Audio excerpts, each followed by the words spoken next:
আমি আমার নওজোয়ান ভাই অনেক মাশাআল্লাহ। এই জন্য দোস্ত তোমাদের কাছে বলার জন্য বিশেষভাবে এই আয়াত পড়ছি, মুরব্বীদের শুনলেও ফায়দা হবে। সেটা হলো এখানে একটা শব্দ আছে, আল্লাহ বলছে লাহওয়াল হাদিস, অপ্রয়োজনীয়, অবান্তর, অসার, অযৌক্তিক, বেহুদা কথা যারা সংগ্রহ করে, আল্লাহ তাআলা বলেন তাদের জন্য যন্ত্রণাদর, অপমানকর আযাব। এই কথাটার ব্যাখ্যা হলো সমস্ত তাফসীরের মধ্যে আছে যে এই পৃথিবীতে সবচেয়ে প্রথম অপ্রয়োজনীয়, বেহুদা, অনর্থক কথা কি, লাহওয়াল হাদিস কি, সমস্ত তাফসীরের মধ্যে আছে।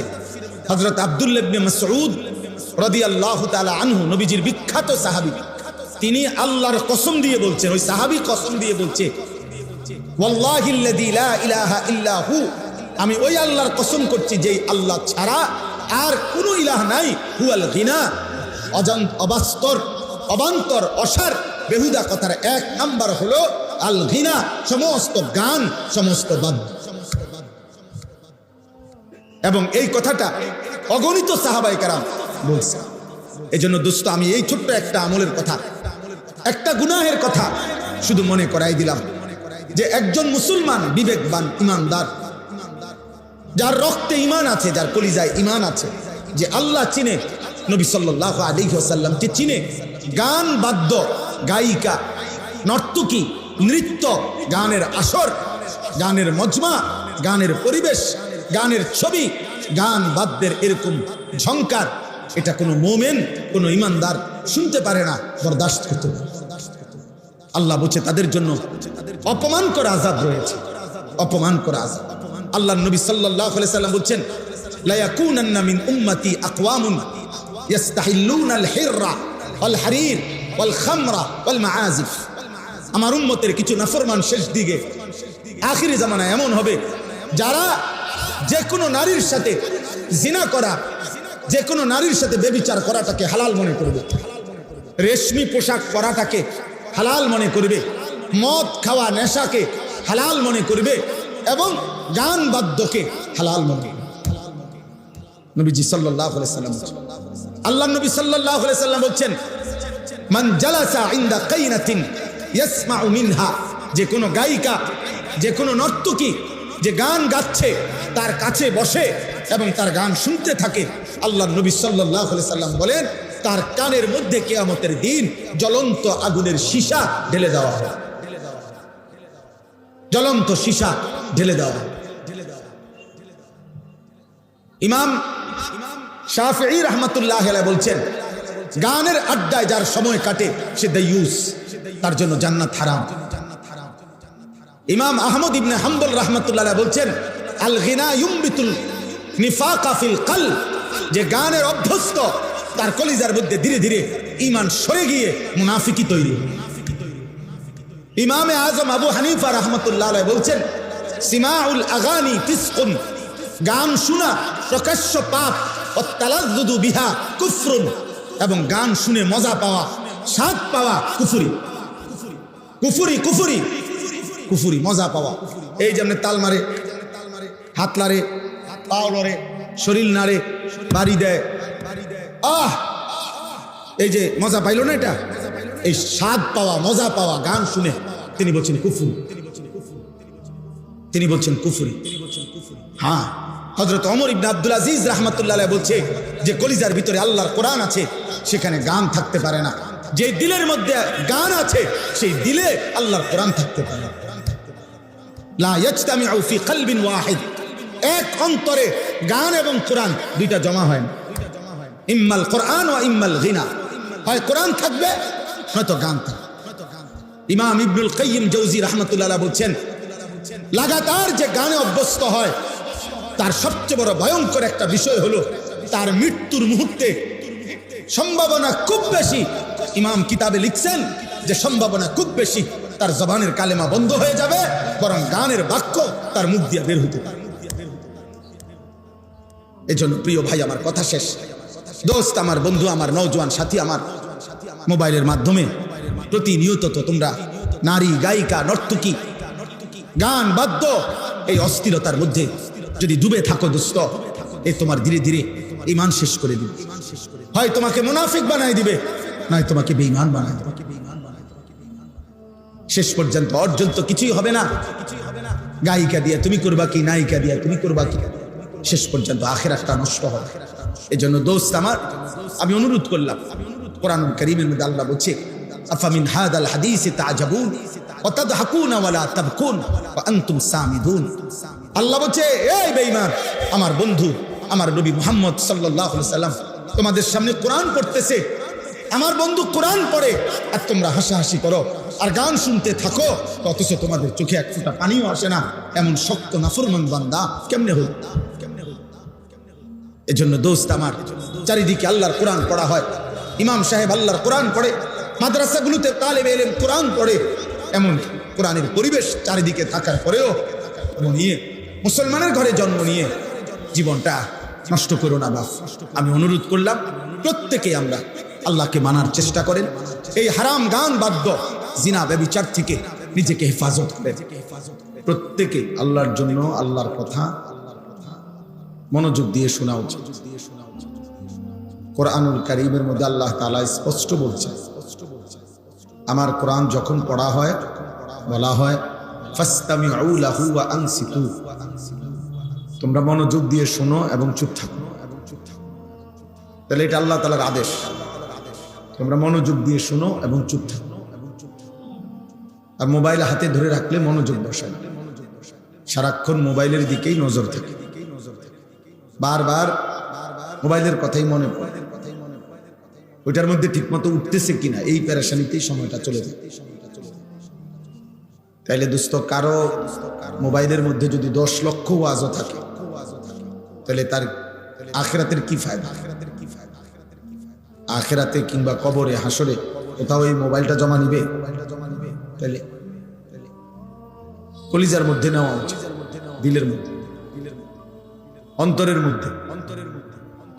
মনোযোগ দিয়ে শোনার মাকসাদই হলো মানুষের চোখ যা দেখে তা দিলে জমা হয়, মানুষের কান যা শোনে তা দিলে জমা হয়, মানুষের নাকে যা ঘ্রাণ নেয় তা দিলে জমা হয়, মানুষের জিহ্বায় যা স্বাদ উপলব্ধি করে তা দিলে জমা হয়, সারা অঙ্গের সমস্ত কিছু অন্তরে জমা হয়, সেখান থেকে সেটা প্ল্যানিং হয়, প্রোগ্রাম হয়। অর্থাৎ এবার ব্যক্তি তার অন্তরে অন্তরে ভাবে, করবে না করবে না, সামনে বাড়বে না সামনে বাড়বে না, নেকিটা কি আগায় নিবে বা গুনাহটা কি আগায় নিবে কিনা, নাকি এখানেই শেষ। এরকম হাজারো ভাবনা, পরিকল্পনা, প্ল্যান, প্রোগ্রাম সে তার অন্তরে অন্তরে করতে থাকে। কিন্তু এগুলো সব তার এই চোখ, নাক, কান, জিহ্বা, তার চামড়া, শরীর থেকে অর্জিত, দেহের বিভিন্ন অঙ্গ থেকে অর্জিত। এজন্য হৃদয়ের শব্দ, হৃদয়ের যেটা জমায়, এটা সহজে মুছে না, সহজে মুছে। নারী তো হয়তো সরে গেছে, মহিলা, কিন্তু ওই যে দেখার পরে হৃদয়ে জমছে, এটা এত সহজেই মুছে না। গুনার স্মৃতি সহজেই অন্তর থেকে যায় না, মুছে না। মনে করেন ছোটবেলায় আমি ব্যক্তিগতভাবে আরো 35 বছর আগে প্রাইমারি স্কুলে পড়ছি। তা আমার সেই প্রাইমারি স্কুলের যে বন্ধু সাথী ছিল ছোটবেলাতে, তাদের অনেকের নাম আমার এখনো মনে আছে। এখনো আমি যদি নাম মনে করি তো তাদের পুরা চেহারা, অনেক স্মৃতি আমার মনে, তো সেগুলো তো হৃদয়ে জমা, দিলের মধ্যে জমা। এই জন্য আল্লাহ তাআলা কোরআনুল কারীমের মধ্যে দিলের বিষয়ে খুব যত্নবান হইতে বারবার বলছে, قد أفلح من تزكى, অন্তরকে যে পরিশুদ্ধ করেছে, গুনাহ থেকে মুক্ত রেখেছে, সেই সফল হয়েছে। আল্লাহ তাআলা কোরআনুল কারীমে একসাথে একটি সূরাতে 14 বার কসম করে, কোরআনের সবচেয়ে বেশি কসম ওই সূরাতে, ওয়াশ-শামসি ওয়া-দুহাহা ওয়াল-কামারি ইযা তালাহা, এই সূরা শামস 14 বার কসম করছে আল্লাহ।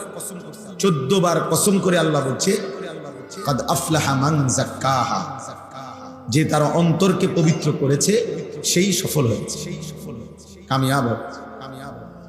বাহ্যিক পৃথিবী কেউ 1000 যদি পায়, 1,00,000 যদি পৃথিবীর বাহিরের অনেক কিছু তার অর্জন হয়, এটা সফলতা না।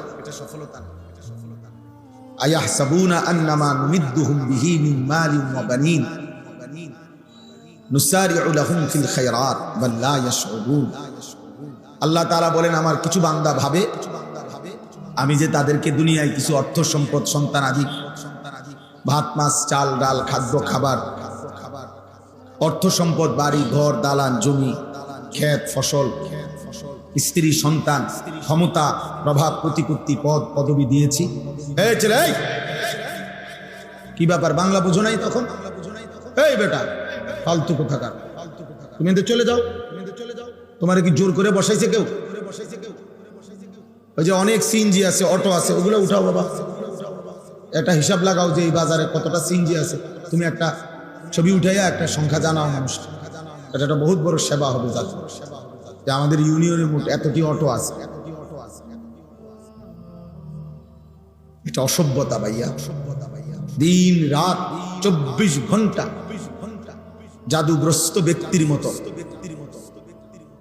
হৃদয়ে ব্রেনে মোবাইলের আসক্তি, এটা সম্পূর্ণ প্রতিবন্ধী অসুস্থ মানুষের মতো। মনে রাখে, ওই ব্রেন কোনো কাজই করে না। আহা, পৃথিবীর আর কিছুই করে না। সে দুনিয়ার নিজের জীবনের কোন উপার্জন করে না, আখিরাতের কিছু। এত বেশি পরিমাণ ঘন্টা আমাদের হাত থেকে কেড়ে নিচ্ছে।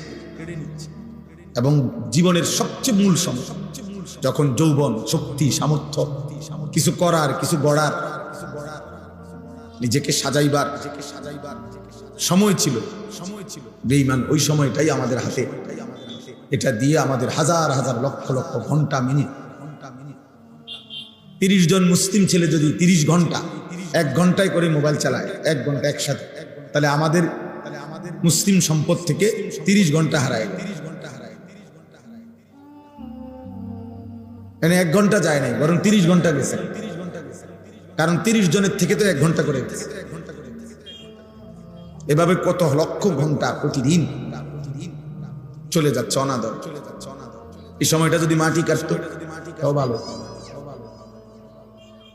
এই সময়টা যদি সে কিছুটা দুনিয়াবি কিছু করত। ছোট ছোট কত কাজ আছে। তুমি একটা মোমবাতি বানাও, এটা তো বিক্রি হবে। তুমি একটা মেস বানাও, এটাও বিক্রি হবে। একটা কয়েলের বাক্স বানাও, এটাও বিক্রি হবে। একটা কলম, সেটাই বানাও। ছোট ছোট মেশিন আছে যেটার জন্য অনেক বড় ফ্যাক্টরি লাগে। ছোট কুদ্দুর জায়গা হইলেই উপার্জন করা যায়। এমন কিছু করে না, অপদার্থ তার বাবার কাঁধের উপরে ভর করে বসে আছে, যে আজকে 2 বছর 3 বছর ঘুরে কি বিদেশ যাবে। বিদেশ যাইলে যাইবা আর কি, যেদিন যাইবা ওই দিনে না। এখন বসে রয়েছে, এখন ঘুরে। তার বাবা সুদে টাকা নিয়া, কিস্তিতে টাকা নিয়া, যেমনে পারো জমি বিক্রি করে হোক, মাথার ঘাম পায়ে ফেলে হোক, রক্ত বেচা হোক, কিডনি বেচা হোক, পরে বিদেশ পাঠাইতে, নাই তো সে উপার্জন করতে। এখানে 6 ঘন্টা কাজ, 8 ঘন্টা কাজ বাংলাদেশে কুলায় না। এই বেচারাই বিদেশে 12 ঘন্টা বিদেশে অনায়াসে ডিউটি। এই সেই ছেলে যে দেশে থাকতে যারে দিয়ে 2টা ঘন্টা কাজ করানো যায়। আমি তো নিজে দেখছি, আপনার বিল্ডিং এর এত উঁচা উঁচা বিল্ডিং সৌদি আরব, এই বিল্ডিং এর রেলিং ধরে দাঁড়ায় রয়েছে, কাজ করতেছে, কি ঘাম পড়তেছে রোদে। 12 ঘন্টার আগে কোনো ছুটি নেই, 12 ঘন্টার কমে কোনো ডিউটি নাই, কোনো ডিউটি নেই। অথচ এখানে কুলাইল, এখানে কুলায় না। চালাও বাবা, মোবাইল চালাও। একদিন তোমাকেই থেমে দাঁড়াইতে হবে। জীবনের পিছন দিকে তাকাইলে মনে পড়বে, কত সময় আমার হাত থেকে চলে গেছে। ইয়া লাইতানি কদ্দামতু লিহায়াতি। কোরআনুল কারীমের মধ্যে আছে আল্লাহ তাআলা বলেন, নাফরমান হাসরের মাঠে দাঁড়িয়ে দাঁড়িয়ে আফসোস করবে আর বলবে, হায় আমি যদি আমার এই হায়াতের জন্য, আখিরাতের জন্য দুনিয়ায় কিছু পাঠাইতাম, আমার দুনিয়া থেকে যদি কিছু পাঠাইতাম। ইয়া লাইতানি কদ্দামতু লিহায়াতি, আমি যদি কিছু পাঠাইতাম। ইয়া লাইতানি লাম উতা কিতাবিয়া, হায় আজকে যদি আমার হাতে আমলনামা না দিতে, এই আফসোস। ইয়া লাইতানি লাম উশরিক বিরাব্বি আহাদা, হায় আমি যদি আমার আল্লাহর সাথে কাউকে শিরিক না করতাম। ইয়া লাইতানি কুনতু মাআহুম ফাআফুযা ফাওজান আযীমা, হায় আমি যদি আল্লাহর কোনো প্রিয় বান্দার সঙ্গী হতাম, তাহলে তো আজ আমিও কামিয়াব হতাম।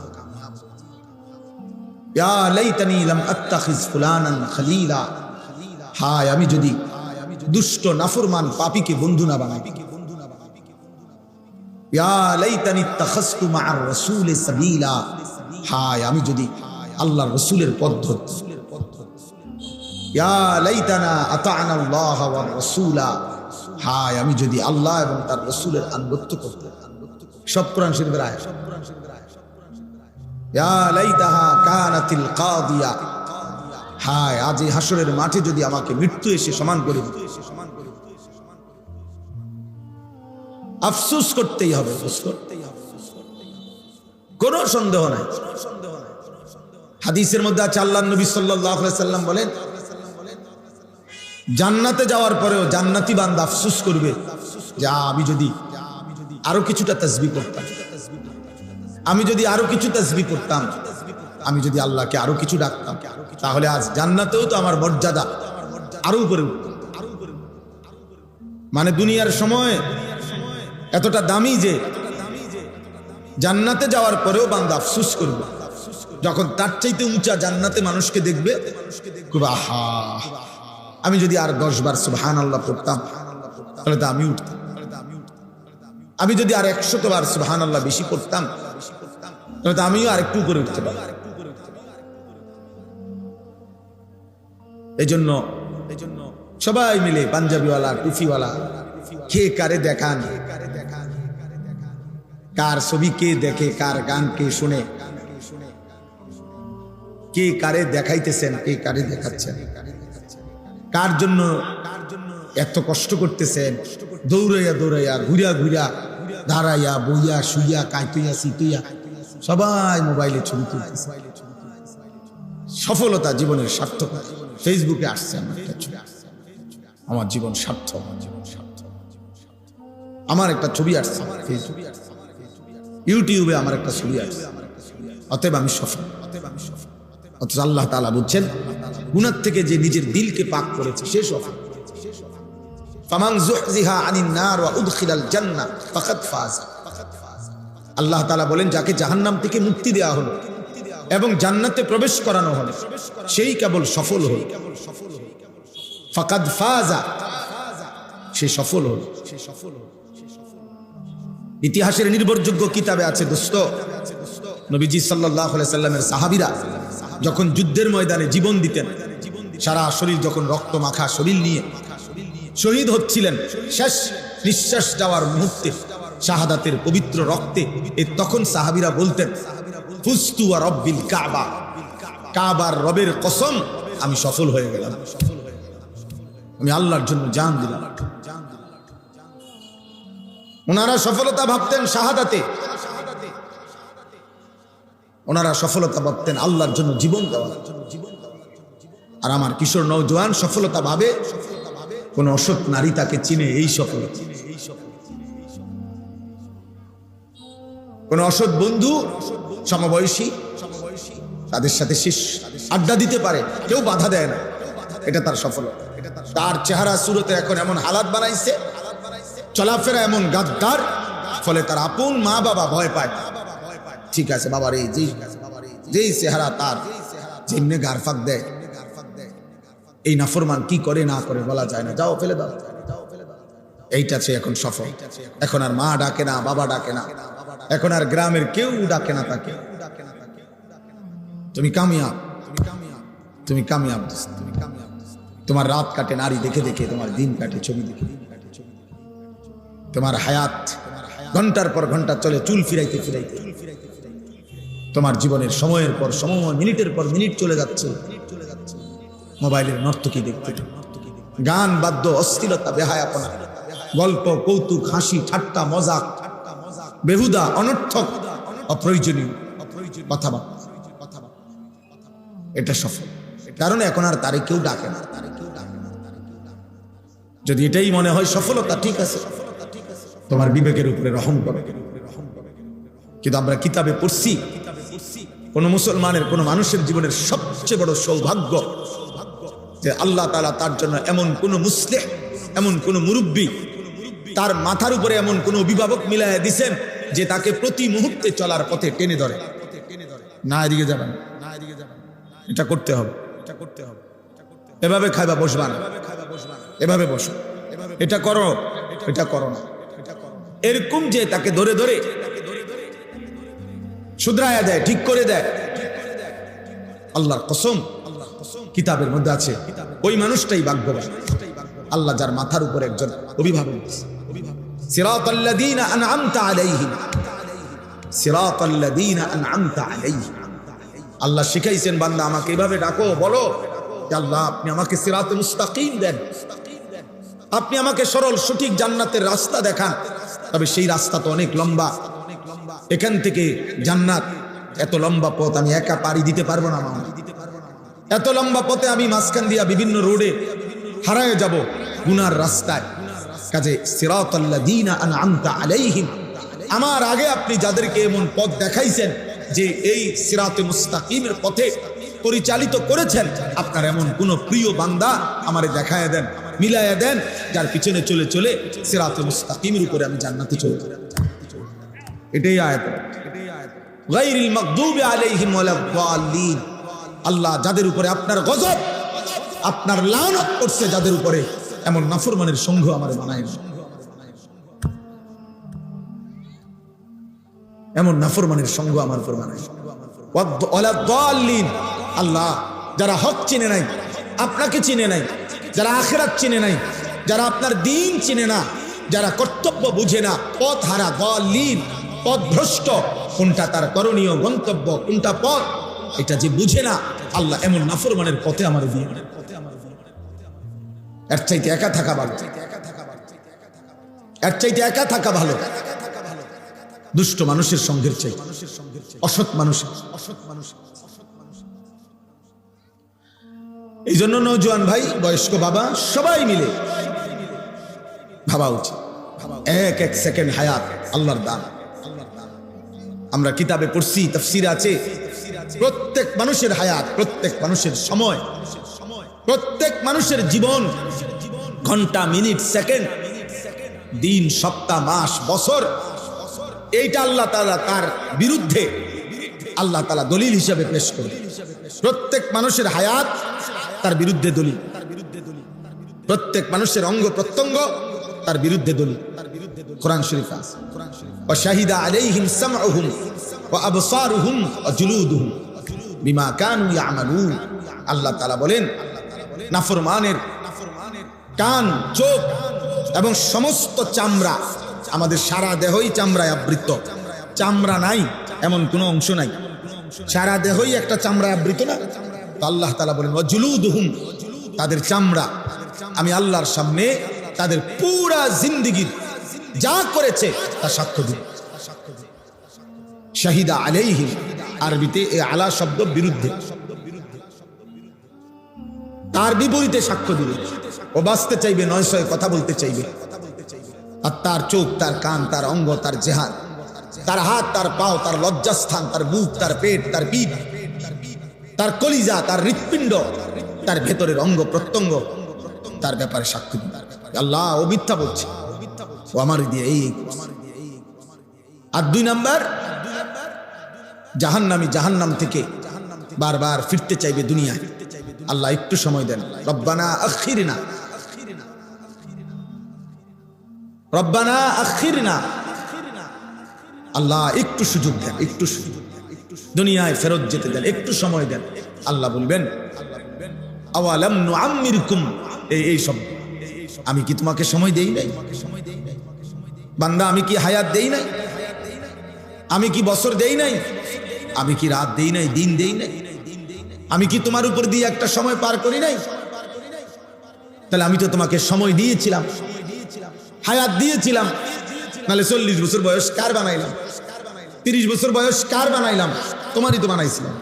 30 বছর সময় দিছি, 40 বছর সময় দিছি, 60 বছর সময় দিছি, 70 বছর সময় দিছি, 25 বছর সময় দিছি, একদিন দুই দিন। তো আমার এত লম্বা সময় আমার গোলামি কেন করলাম? ফাযুকু ফাযুকু ফামা লিয-যালিমিনা মিন নাসীর।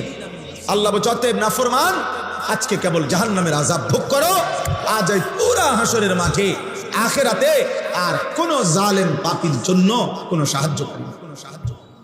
জাহান্নাম জ্বলতে থাক, পুড়তে থাক, জাহান্নামের আযাব। যেন মোবাইলের আসক্ত যুবক নিজেকে চালাক মনে করে, ভাত মাছ খাইয়া আমরাও বড় হয়েছি। তুমি মনে করো না তুমি বুদ্ধিমান, আর আমরা বেউকুফ। কেন আমরা বেউকুফ হমু? কেন? আমরা তো ভাত খাইয়াই বড় হয়েছি। এই যে পৃথিবীতে তুমি বড় হইলা, ওই পৃথিবীতেই তো আমরা বড় হইলাম। যে সমাজে তুমি বেড়ে উঠলা, এমন পৃথিবীতেই তো আমরা বেড়ে উঠছি। আমরা বোকা হবো কেন? বোকা হবো কেন? বরং মিথ্যাবাদী বোকা, চরিত্রহীন বোকা, লম্পট সে মূলত বোকা, হারামখোর সে মূলত বোকা, পাপী মূলত বোকা। ইমানদার বোকা না, মুমিন বোকা হয় না, সেজদাওয়ালা বোকা না। ও বুঝছে ঠিকই, ও বুঝছে আমার এখানে শেষ না। আমার আগে অগণিত মানুষ যেহেতু তাদের ইচ্ছায় কবরে যাইতে পারে নাই, বরং আল্লাহ নিয়ে গেছেন। আমারও এক মালিক, আমার ইচ্ছা না হলেও আমারে নিয়ে যাবে, আমারও জানতেই নিয়ে যাবে, আমার না বলেই নিয়ে যাবে, আমার প্রস্তুতি ছাড়াই হয়তো নিয়ে যাবে। এজন্য আমরা সবার এটা ভাবা উচিত, সবার এটা ভাবা উচিত। পাপ করে কেউ নিজেকে বুদ্ধিমান ভাবে। মোবাইলের এই আসক্তি কমান। পাঞ্জাবিওয়ালাদেরকেও বলি, কোন কওমের, কোন জাতির, কোন সম্প্রদায়ের হাদিস এটা, জাতির পথ প্রদর্শক যদি উল্টো পথে চলতে শুরু করে, ওই জাতির অবস্থা তখন বেশি খারাপ হয়। ওই জাতির হালাত তখন বড় বেশি করুণ হয়ে যায়। ওই জাতি আর পথ পায় না। যদি হাদি গুমরা হয়ে যায়, পথ প্রদর্শকই যদি উল্টো পথে যায়। এজন্য শুধু শুধু চুল চেহারা, শুধু শুধু অনর্থক, যখন যেখানে যা দেখলাম তাই ছবি তুলতে হবে, এটা অসভ্যতা ছাড়ার কিছু। অমুক হুজুরের সাথে আমার একটা ছবি। কেন? ইতিপূর্বে কি মানুষ হুজুরদের সাথে দেখা করে নাই? গত 30 বছর আগে, এর আগে কি পৃথিবীতে হুজুর ছিল না? তো ওনারা কেমনে দেখা করবে? ওনারা কি ভালোবাসতো না আলেমদেরকে? এর আগে কি আলেমদের ইজ্জত ছিল না? এর আগে কি মানুষ আলেমদের কাছে আসতো না? ওই এই অপদার্থ, এই টুপিওয়ালা, ওঠ এখান থেকে, ওঠো বেটা এখান থেকে, উঠান, এর ওর উঠাই দেন, উঠান থেকে। এই বেটা ওঠো, ওঠো, তুমি উঠো, ওঠো, ওঠো, দাঁড়াও, ওঠো, যাও এখান থেকে, বাইরো। আবারও বাইরে না কেন? বাইরে বেটা, এখন কেমন লাগে দেখ বেটা। পাঞ্জাবিওয়ালা, ফালতু কোথাকার, যাও বেটা যাও, তোমার ওয়াজ শুনতে হবে না। জি বাপ, এটা ফিকির করে। একটা জাতির চোখের সামনে বুঝি ধ্বংস হয়ে যাবে। একটা জাতির যুব সমাজ বুঝি আমাদের এত মানুষ, এত প্রযুক্তি, এত আধুনিকতা, এত অর্থ, এত প্রাচুর্য, এত ঘর, এত দালান, বিল্ডিং, সব কিছু সুন্দর, সব কিছুই এখন আরামদায়ক। কত সুন্দর সুন্দর ব্যবস্থাপনা। মনে করেন একটা মাদ্রাসার বোর্ডিং এ এখন 3 বেলা খানা খাওয়া। আমরা পুরা ছাত্র জীবন কোনোদিন 3 বেলা খানা খাই, পুরা ছাত্র জীবনে আমি কোনোদিন দেখি নাই 3 বেলা খানা খাই। আমাকে আমলে এমন ছিল? এটা ছিল না। একটু তরকারির জন্য তো আমার স্পষ্ট মনে আছে, আমি চোখের পানি ফেলে কাঁদছে, ভাতের প্লেটে আমার চোখের পানি পড়ছে, একটু ভালো তরকারির আশা। তাহলে এখন কত সুন্দর ব্যবস্থাপনা, 3 বেলা গরম ভাত খাওয়ায়।